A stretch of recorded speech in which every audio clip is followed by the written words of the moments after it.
दामाद की सास पार्ट 2। अब तक आपने सुना कि कावेरी जी अपनी तीनों बेटियों ईशा, मोहिनी और सुहाना की शादी 3 घर जमाई लड़कों के साथ करवा देती है। उन्हें लगता है कि ये लड़के शायद घर का कामकाज संभाल लेंगे, लेकिन उनके तीनों घर जमाई बहुत आलसी थे।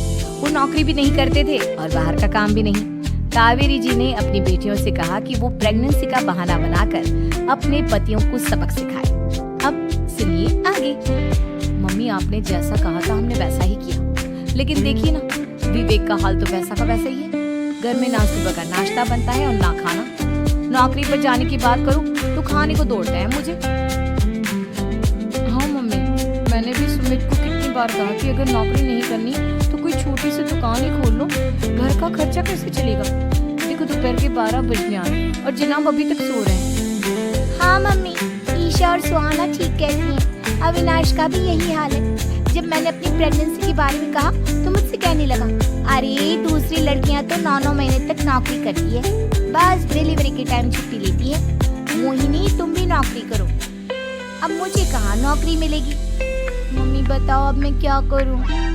हे भगवान, क्या सोचकर घर जमाई दामाद लाई थी मैं कि मेरी बेटियां मेरे पास रहेंगी और खुश रहेंगी, लेकिन इन आलसी दामादों ने तो हमारी जिंदगी को भी प्रॉब्लम में डाल दिया है। मैं तो कहती हूँ मम्मी, हम लोग वापस अपनी जॉब पर जाना शुरू कर देते हैं। बता देते हैं इन लोगों को कि हमने प्रेगनेंसी का बहाना किया है।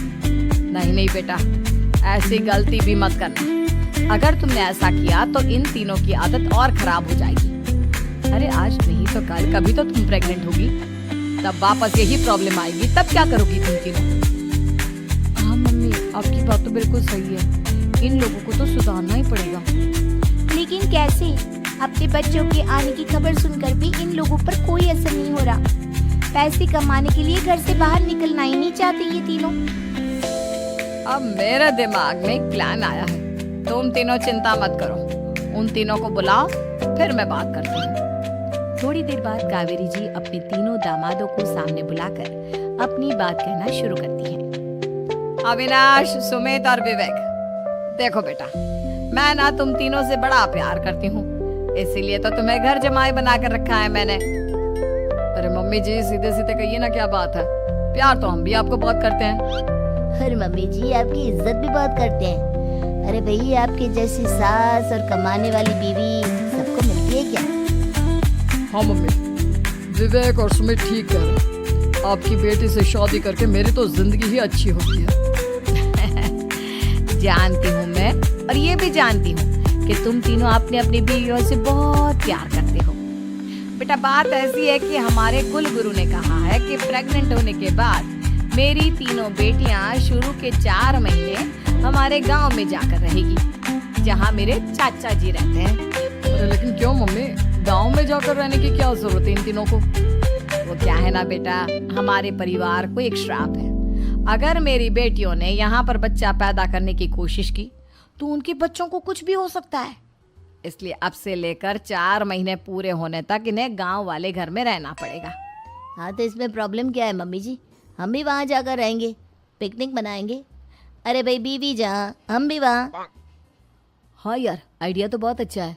शहर की जिंदगी में रह रहकर परेशान हो चुके हैं, अब कुछ दिन गांव में बिताएंगे। तुम लोग समझने की कोशिश क्यों नहीं करते? तुम में से कोई भी वहाँ नहीं जा सकता, और मैं यहाँ रहूँगी ना तुम तीनों के साथ। 4 महीने की तो बात है, उसके बाद ये तीनों ही लौट कर आ जाएंगी। ठीक है मम्मी जी, अब हमारे बच्चों का सवाल है तो ये तो करना ही पड़ेगा। कावेरी अपनी तीनों बेटियों को कुछ दिन के लिए घर से बाहर कहीं दूसरे शहर में रहने के लिए भेज देती है। कुछ दिनों के बाद, अरे मम्मी जी, बहुत दिन से पिज्ज़ा नहीं खाया, मंगवाइए ना। क्या बताऊं बेटा, पहले तो बेटियां खर्चा दे देती थी क्योंकि उनकी नौकरी थी, लेकिन अब तो मेरे पास पैसे ही नहीं बचे। थोड़े बहुत पैसे हैं जो बच्चों की डिलीवरी में काम आएंगे। लेकिन मम्मी जी, आपकी बेटियों को वापस आने में तो अभी बहुत वक्त बाकी है। वही सोच सोच कर परेशान हो रही हूँ। सोच रही हूँ कल से दूध भी बंद करवा देती हूँ। अब दूध वाले को देने के लिए पैसे भी तो नहीं है ना। अरे नहीं नहीं मम्मी जी, अगर दूध भी बंद करवा दोगी तो मुझे चाय कहाँ से मिलेगी? और चाय के बिना मैं तो मर ही जाऊंगा। क्या करूं बेटा, इसके अलावा हमारे पास कोई ऑप्शन नहीं है। मेरे पास पैसे ही नहीं बचे। इस तरह कावेरी जी धीरे धीरे अपने तीनों दामादों को पैसे देना बंद कर देती हैं और घर में खाने पीने की चीजें लाना भी बंद कर देती है। अब वो तीनों बुरी तरह से परेशान होने लगे थे और इसलिए एक दिन तीनों प्लान करके घर से बाहर निकलते हैं और बाजार में जाने के बाद यार अच्छा खाना खाए हुए कितने दिन हो गए, पता नहीं कब अच्छा खाना मिलेगा। हमारी बीवियों के जाने के बाद तो हमारी हालत भिखारियों जैसी हो गई है यार। कुछ भी हो, मुझे तो आज पिज्जा खाना ही खाना है। जेब में 1 रुपया नहीं और पिज्जा खाएगा, कहाँ से आएंगे पैसे? अरे देख वहाँ सामने बोर्ड पर क्या लिखा हुआ है, कंप्यूटर पर काम करने के लिए एक आदमी की आवश्यकता है। भाई मैं तो जा रहा हूँ, काम करूँगा और शाम तक पैसे लाकर आराम से पिज्ज़ा खाऊंगा। जा जा, तुझे कोई काम नहीं देने वाला, हम तो घर जा रहे हैं। चल भाई सुमित। सुमित और अविनाश वहाँ से चले जाते हैं और विवेक उस कंप्यूटर शॉप पर सारा दिन काम करके 5,000 रुपये कमा कर घर लौट कर आता है और अपने खाने के लिए अच्छी अच्छी चीज़ें भी लेकर आता है। ये देखकर विवेक और सुमित के दिल में भी कुछ पैसे कमाने की इच्छा जागती है।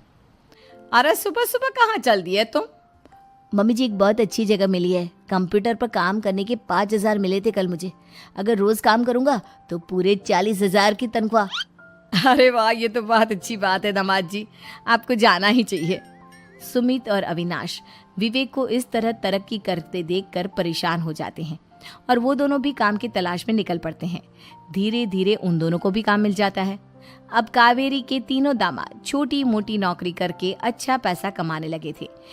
एक दिन कावेरी उन्हें अपने पास बुलाती है। अरे वाह, विवेक 40,000 कमा लेता है, अविनाश 60,000 और सुमित तुम भी 40,000 के आसपास कमा ही लेते हो। कुल मिलाकर तुम अच्छे खासे पैसे कमा रहे हो बेटा। हाँ मम्मी जी, बहुत मजा आता है जब महीने के एंड में मोटी रकम हाथ में आती है। पूछिए मत मम्मी जी, घर में रहकर रोटी बना बना कर और तो जैसा महसूस होने लगा था मुझे तो। हाँ बेटा, तुम तीनों की बात तो बिल्कुल ठीक है और जानते हो अब तुम तीनों की पत्नियां भी वापस लौट कर आने वाली है। लेकिन मम्मी जी अभी तो उन्हें गए सिर्फ 2 महीने हुए हैं, आपने तो कहा था वो 4 महीने के बाद लौट कर आएंगी। ऐसा कुछ नहीं है बेटा, मैं सिर्फ तुम तीनों को सबक सिखाना चाहती थी कि आदमी घर में बैठकर बीवी की कमाई खाता हुआ अच्छा नहीं लगता। इस दुनिया में हर इंसान को मेहनत करनी चाहिए, काम करना चाहिए, चाहे वो औरत हो या आदमी, ताकि अपने परिवार को संभाल सके। कावेरी की बात सुनकर उन तीनों को अपनी गलती का एहसास होता है और कावेरी उन्हें सच बता देती है कि ईशा, सुहाना और मोहिनी शहर में ही कहीं दूसरी जगह रह रहे थे। शाम के वक्त उन तीनों की पत्नियां लौट कर आ जाती है और कावेरी जी का परिवार एक खुशहाल परिवार की तरह रहने लगता है।